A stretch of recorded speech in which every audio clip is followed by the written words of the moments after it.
Good morning to all student. प्रिय छात्र, अभी हम लोग वेव ऑप्टिक्स के वेव थ्योरी ऑफ लाइट पर चल रहे हैं। हम लोगों ने अभी तक इस चैप्टर में बहुत सारी बातों को पढ़ा है, बहुत से चीज़ों को आपने अध्ययन किया है और बहुत सी चीज़ें ऐसी आई जिसमें कि लाइट के वेव और लाइट के पार्टिकल होने का मामला पूरी दुनिया में एक विवाद का विषय बन गया और इस प्रकार के विवाद में बहुत सारे साइंटिस्ट भी आपस में परेशान हो गए।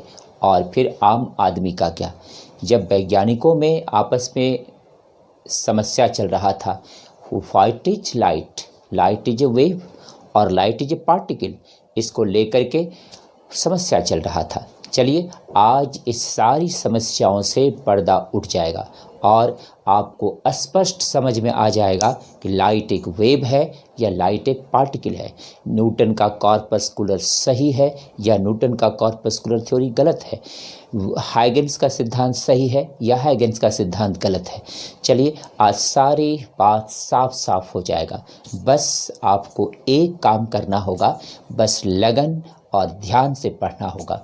अगर आप ऐसा करने में आज कामयाब हो गए तो मुझे उम्मीद है आज आप पहली बार लाइट को समझ जाएंगे। अभी मुझे लगता है कि लगभग 3 मंथ से लाइट चल रहा है, अप्रॉक्स 3 महीनों से 2-2.5 महीना 3 महीना से लगभग लाइट का चैप्टर चल रहा है और इसमें अभी तक ये मामला नहीं उठा था लाइट एक वेव है या लाइट एक पार्टिकल है, लेकिन वेव ऑप्टिक्स में आते ही ये मामला आ गया है। अब बहुत से व्यक्ति इसको अपने अपने तरीक़ा से सोचते हैं, बहुत से वैज्ञानिक अपने अपने तरीक़ा से सोचते हैं। अब आपको क्या सोचना है, आपको क्या सोचना चाहिए, आज ये सारी बात मैं बताने वाला हूँ। इसलिए आप एकदम शांत चित्त होकर, माइंड को कूल रखते हुए, कंसंट्रेट रखते हुए आज का ये क्लास को फॉलो करें और मुझे उम्मीद है, उम्मीद ही नहीं पूर्ण विश्वास है कि आप आज लाइट को समझ जाएंगे कि क्या है लाइट। चलिए, लेकिन यहाँ पर सबसे पहले आप एक चीज़ समझ लीजिए,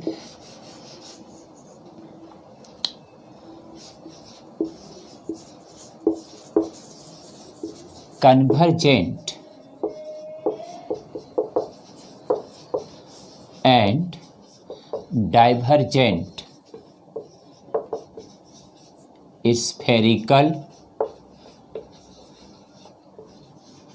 वेव फ्रंट। पहली बार लिखने के बाद लाइटिंग इफेक्ट को जांच लेना जरूरी होता है, क्योंकि कहीं कहीं शाइनिंग ज़्यादा हो जाता है।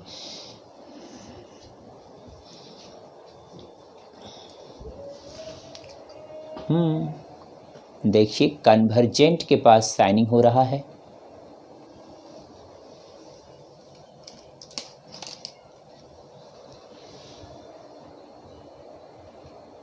अभी भी कन्वर्जेंट के पास शाइनिंग थोड़ा सा है।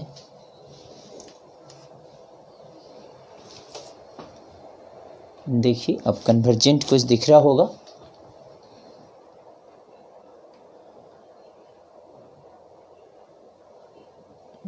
यहाँ पे शाइनिंग ही ज़्यादा है, बट देखिए दिखाई पड़ रहा है कन्वर्जेंट, वहाँ पे लिखा हुआ है convergent, GENT, convergent and divergent spherical wave front.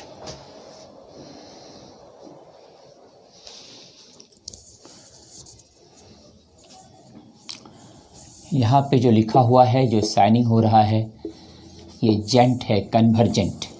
इसका हिंदी हुआ अभी सारी और अपसारी गोलाकार तरंगाग्र, अभिसारी और अपसारी गोलाकार तरंगाग्र। देखिए भाई, पिछली क्लास में मैंने बताया है, you study about different types of wave front, which are the plane wave front, plane wave front, spherical wave front and cylindrical wave front. ये सारे वेव फ्रंट आप पढ़े हैं। अब ये सारी वेव फ्रंट पढ़ने के बाद आपको अब ये समझना है कि ये कन्वर्जेंट और डाइवर्जेंट वेव फ्रंट क्या है। देखिए, number 1,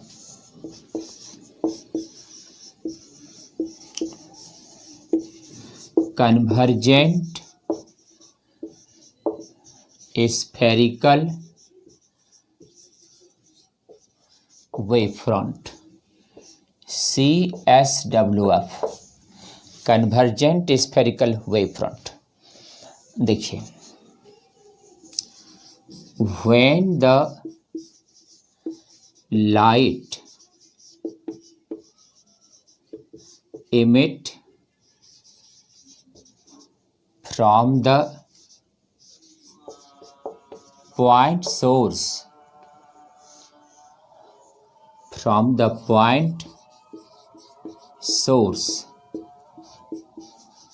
in the outside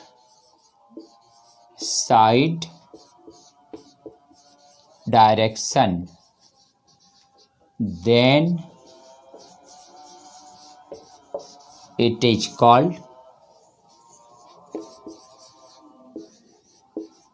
convergent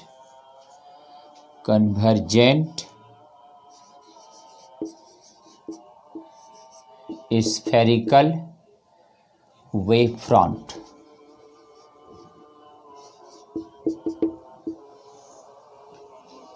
देखिए भाई, इसका हिंदी है, जब प्रकाश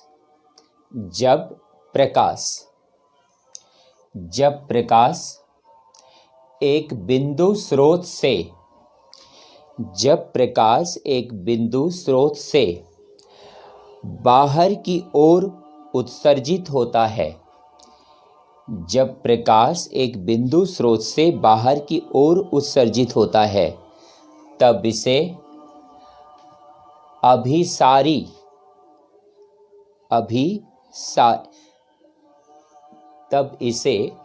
क्या लिखे इसमें, बाहर की ओर नहीं होगा, इसमें लिखेगा इनसाइड, अंदर की ओर अभिसरित होता है, तब इसे अभिसारी तरंगाग्र कहा जाता है। एक बार फिर से मिला लीजिए, जब प्रकाश किसी बिंदु स्रोत से अंदर दिशा की ओर आता है, तब इसे अभिसारी तरंगाग्र कहा जाता है। देखिए भाई, लाइट इसमें किधर आएगा, अंदर की ओर। फिगर देख लीजिए, ये रहा, इधर से आया, इस तरह से आ रहा है। तो ये जो वेव फ्रंट बन रहा है, इसे हम लोग कैसा वेव फ्रंट कहेंगे, ये है कन्वर्जेंट स्फेरिकल वेव फ्रंट। ये मान लीजिए पॉइंट सोर्स है, इसे हम लोग कन्वर्जेंट स्फेरिकल वेव फ्रंट कहेंगे। इसमें हम लोग अगर बाहर से नहीं भी घेरते हैं तो इस तरह से इसको हम लोग कन्वर्जेंट स्फेरिकल वेव फ्रंट कहते हैं। समझ गए? अब इसमें यही समझना है कि जैसे मान लीजिए कोई पॉइंट सोर्स की ओर लाइट अंदर की तरफ आ रहा है, जैसे आपको पता होगा कन्वर्जिंग मिरर किसे कहते हैं, कनकेव मिरर को, क्योंकि इसमें लाइट अंदर की ओर मुड़ता है। तो यहाँ पे लाइट जब अंदर की ओर आ रहा है एक पॉइंट पर, उस पॉइंट पर, तो इसे हम लोग क्या कहेंगे, कन्वर्जेंट स्फेरिकल वेव फ्रंट कहेंगे। तो when the light emit from the point source in the inside direction, जब ये इनसाइड डायरेक्शन में लाइट एमिट हो रहा हो, है ना, या इनसाइड की ओर जा रहा हो, ऐसे भी कह सकते हैं। तो अगर इनसाइड पॉइंट की ओर लाइट जा रहा हो, तब इस प्रकार के वेव फ्रंट को क्या कहेंगे, कन्वर्जेंट वेव फ्रंट। अब दूसरा नंबर में है आपका कि डाइवर्जेंट वेव फ्रंट तब क्या है। इसमें ठीक इसका उल्टा, इसमें आउटसाइड में जाएगा।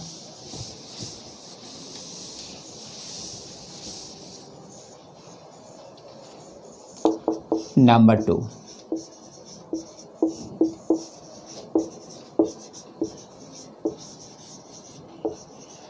when the wave front is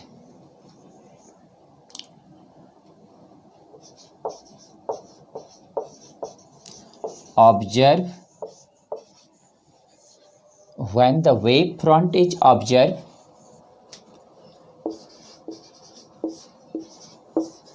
due to a point source in outside direction, then it is called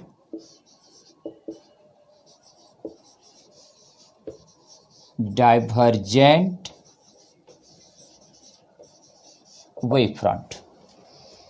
Then it is called divergent wavefront.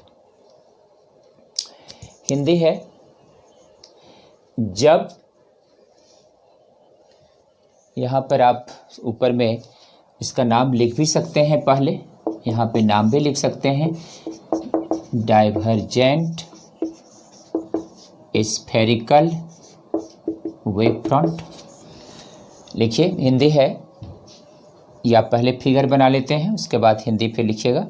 देखिए इसमें क्या है, इससे लाइट जो है ना इस तरफ बाहर की तरफ आता है, ऐसे बाहर की तरफ आ रहा है।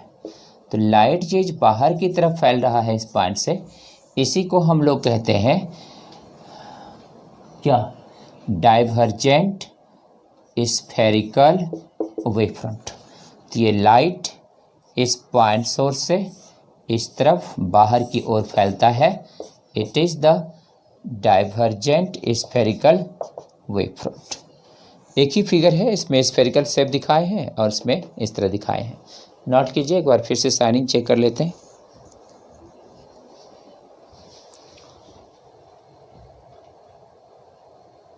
वही उसी जगह ज़्यादा चमक रहा है, डाइवर्जेंट के पास, कन्वर्जेंट के पास।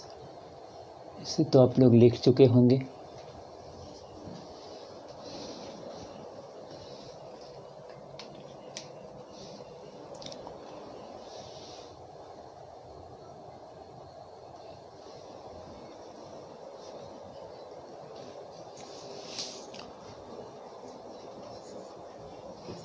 चलिए अब इसका हिंदी लिख लीजिए, हिंदी मीडियम के जो स्टूडेंट हैं।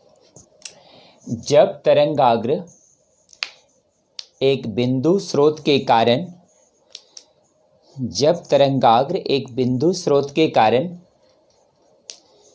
जब तरंगाग्र एक बिंदु स्रोत के कारण प्रकाश को बाहर की ओर उत्सर्जित करता हो, तब इसे अपसारी गोलाकार तरंगाग्र कहते हैं। देखिए भाई, तो एक पॉइंट है, उस पॉइंट की तरफ अगर लाइट आ रहा है तो वहाँ कन्वर्जेंट स्फेरिकल वेवफ्रंट बनेगा, और अगर एक पॉइंट से सोर्स से लाइट बाहर निकल रहा है तो वहाँ डाइवर्जेंट बनेगा। तो इस प्रकार से कह सकते हैं स्फेरिकल वेवफ्रंट टू टाइप का होता है, एक है कन्वर्जेंट और एक है डाइवर्जेंट।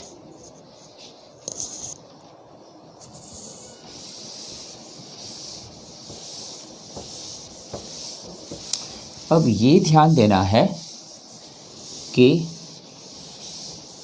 ये जो लाइट है,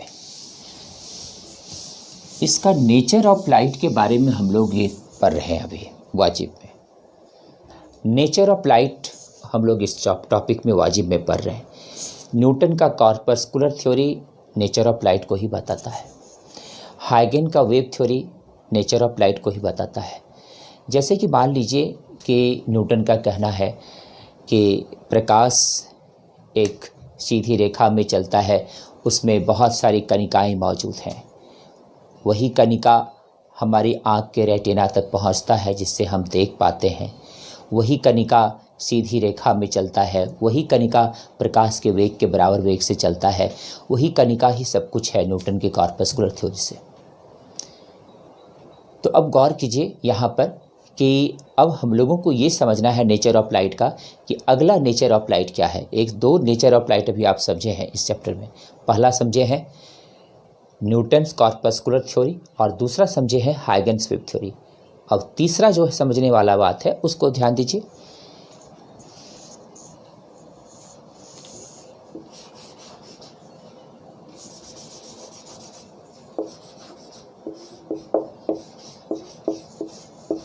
इलेक्ट्रोमैग्नेटिक नेचर ऑफ लाइट। इसका मतलब हुआ प्रकाश का विद्युत चुंबकीय प्रकृति। देखिए भाई, अब आपके सामने नया सिद्धांत आ रहा है, प्रकाश का विद्युत चुंबकीय प्रकृति। ध्यान दीजिएगा भाई, प्रिय छात्र ध्यान दीजिए। न्यूटन के कॉर्पस्कुलर थ्योरी से पता चला लाइट एक पार्टिकल है। हाइगन के वेव थ्योरी से पता चला लाइट एक वेव है। अब आगे है कि लाइट एक विद्युत चुंबकीय तरंग है। ध्यान दीजिए, लाइट एक विद्युत चुंबकीय तरंग है।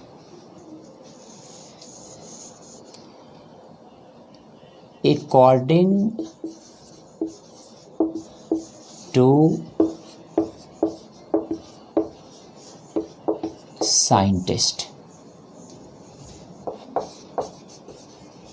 James Clerk Maxwell in 1865, the light is a visible part of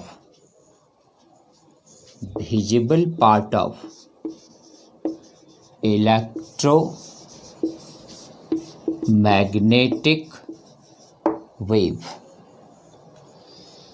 देखिए भाई, आपके सामने अभी एक सिद्धांत प्रकाश का हाल में गुजरा है, वो है न्यूटन का कॉर्पस्कुलर थ्योरी, जिसमें पता चला कि लाइट एक पार्टिकल है। उसके बाद एक सामने थ्योरी आपको आया हाइगन्स का वेव थ्योरी। इसमें पता चला लाइट एक वेव है। दुनिया परेशान, लाइट वेव या लाइट पार्टिकल, ये दोनों में कोई क्लियर हुआ नहीं। आ गया प्रकाश का विद्युत चुंबकीय प्रकृति आ गया। इसका हिंदी लिख लीजिए। वैज्ञानिक जेम्स क्लार्क के अनुसार प्रकाश 1865 ईस्वी में वैज्ञानिक जेम्स क्लार्क मैक्सवेल के अनुसार 1865 ईस्वी में प्रकाश विद्युत चुंबकीय तरंग का एक दृश्य भाग है। प्रकाश विद्युत चुंबकीय तरंग का एक दृश्य भाग है। देखिए भाई, अब इन्होंने कहा कि प्रकाश जो है विद्युत चुंबकीय तरंग का एक दृश्य भाग है। ये सिद्धांत जेम्स क्लार्क मैक्सवेल ने दिए और ये सिद्धांत 1865 ईस्वी में दुनिया के सामने आया। इसमें उन्होंने एक और बात जोड़ा, the light is a wave, electromagnetic wave है ना। Light is an electromagnetic wave, EMW, electromagnetic wave. Light is an electromagnetic wave which is propagating which is propagating perpendicularly to the electric and magnetic field, whereas the electric field and magnetic field are also mutually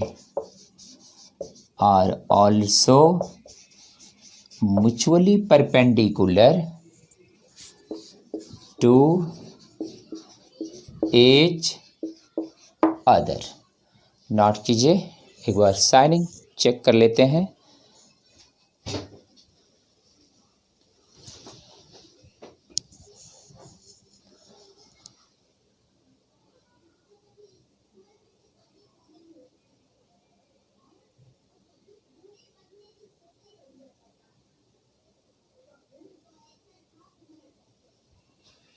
signing इस बार कहीं नहीं है, थोड़ा सा ऊपर करके लिख दिए हैं। साइनिंग कहीं नहीं है, चलिए लिखिए।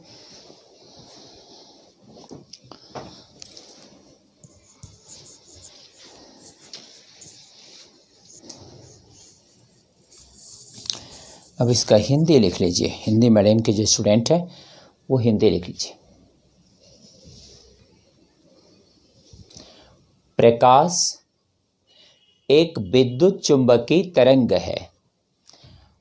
प्रकाश एक विद्युत चुंबकीय तरंग है जो विद्युत क्षेत्र और चुंबकीय क्षेत्र के लंबवत गमन करता है। जो विद्युत क्षेत्र और चुंबकीय क्षेत्र के लंबवत गमन करता है, जहां वेक्टर ई और वेक्टर बी आपस में भी परस्पर लंब समद्विभाजक होता है। जहां वेक्टर ई और वेक्टर बी भी आपस में लंब समद्विभाजक होता है। देखिए, लंब समद्विभाजक लिखिएगा जहां आपस में वेक्टर ई और वेक्टर बी भी परस्पर लंबवत होता है। वेक्टर ई और वेक्टर बी भी आपस में परस्पर लंबवत होता है। म्यूचुअली परपेंडिकुलर का हिंदी होता है परस्पर लंबवत। अब इसको समझाते हैं। देखिए, ये बात आपको शुरू में भी बताए थे, तो कुछ स्टूडेंट को लगा था कि लाइट एक विद्युत चुंबकीय तरंग है। कैसे? तो कुछ चीज़ें आ जाती है आगे से पीछे से। तो देखिए, लाइट एक विद्युत चुंबकीय तरंग है, ये सिद्धांत मैक्सवेल ने दिए थे। ये रहा इलेक्ट्रिक फील्ड, ये रहा मैग्नेटिक फील्ड, और ये चल रहा है लाइट।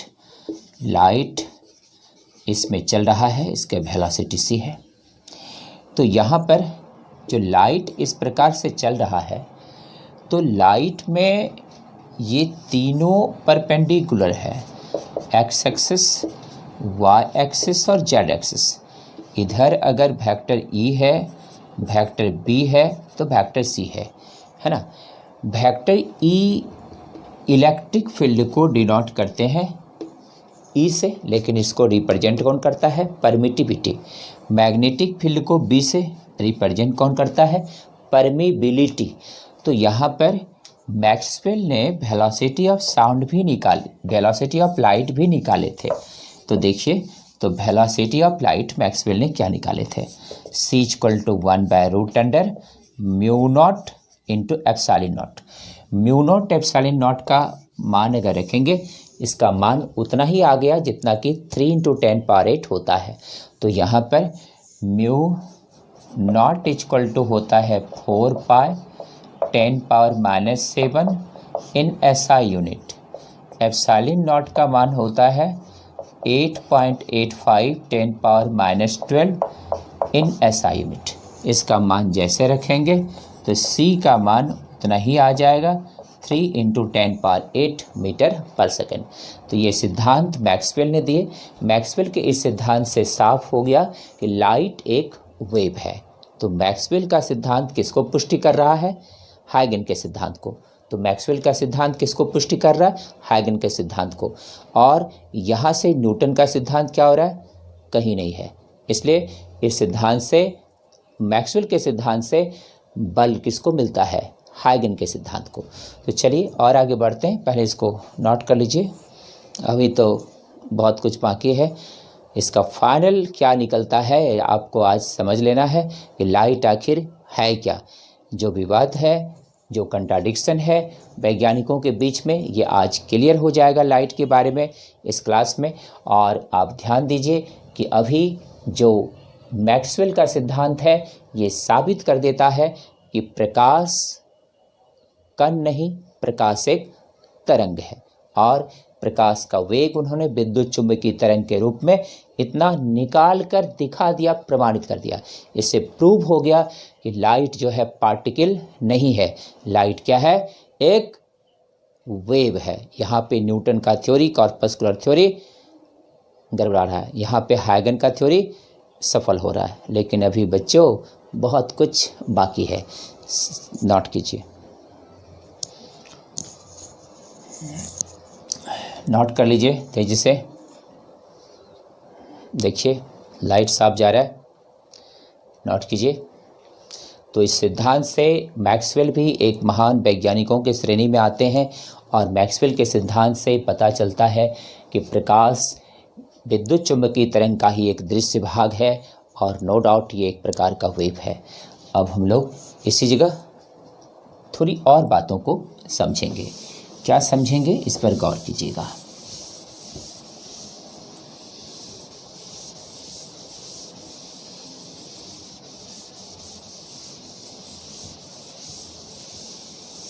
देखिए क्या समझना है। 1881 हर्ज।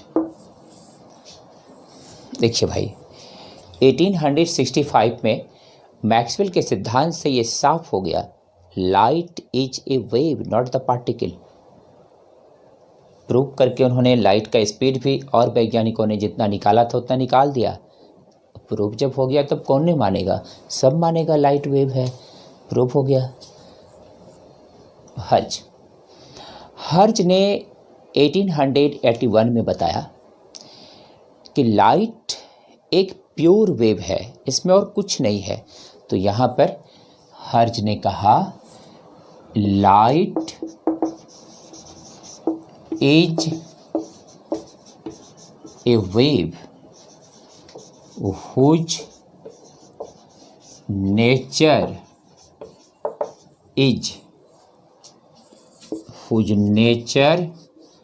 is fully electromagnetic. On this basis,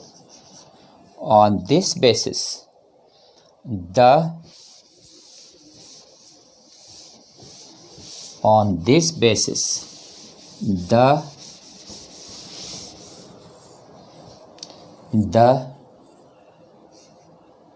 interference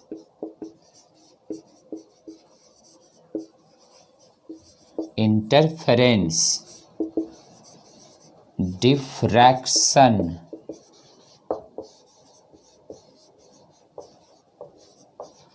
polarization can be successfully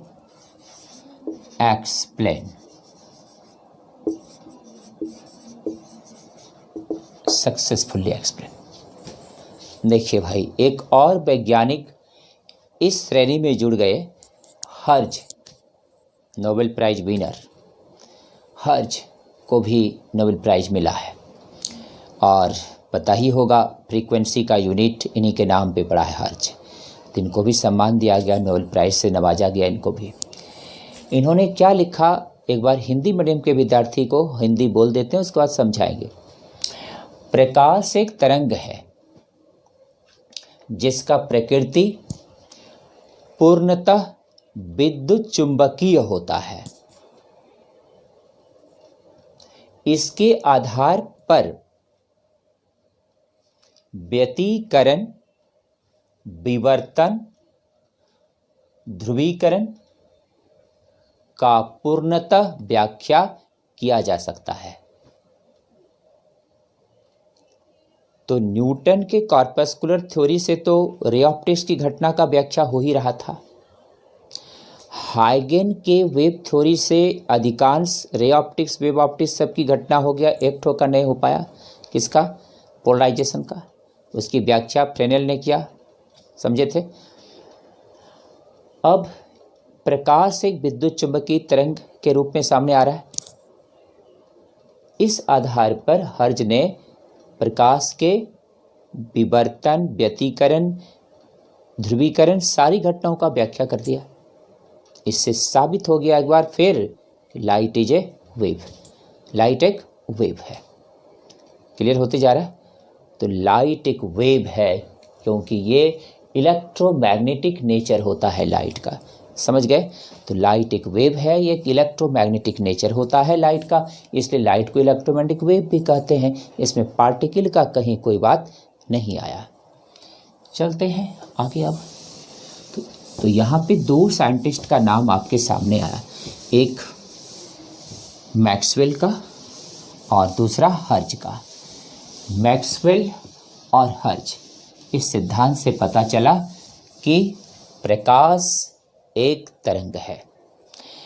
हर्ज ने जब ये सिद्धांत प्रस्तुत कर दिया कि प्रकाश एक विद्युत चुंबकीय तरंग है, इस आधार पे प्रकाश की सारी घटनाओं की व्याख्या कर दिया, तो लगा दुनिया को कि अब प्रकाश के बारे में जो दुनिया का कन्फ्यूजन है, जो भ्रम है कि प्रकाश एक पार्टिकल है या प्रकाश एक वेव है, ये कन्फ्यूजन सदा के लिए खत्म हो गया। अब कोई कन्फ्यूजन नहीं रहा क्योंकि प्रकाश एक विद्युत चुंबकीय तरंग है, ये बात सामने आ गया। और जिसे मैक्सवेल ने भी सत्यापित किया, वेलोसिटी भी निकाल दिया, और हर्ज ने भी अपने प्रयोग से प्रकाश की सारी घटनाओं को प्रूव भी कर दिया। लेकिन साइंस अपार संभावनाओं का विषय है। जब ये लगने लगा था हर्ज के सिद्धांत से कि प्रकाश एक विद्युत चुंबकीय तरंग है और इसकी कहानी बस यहीं समाप्त हो गई, विद्युत चुंबकीय तरंग की प्रकृति है प्रकाश का, ये दुनिया को मान लेना चाहिए, तो एक नए युग की शुरुआत हुई। चलिए नया युग के बारे में बताते हैं।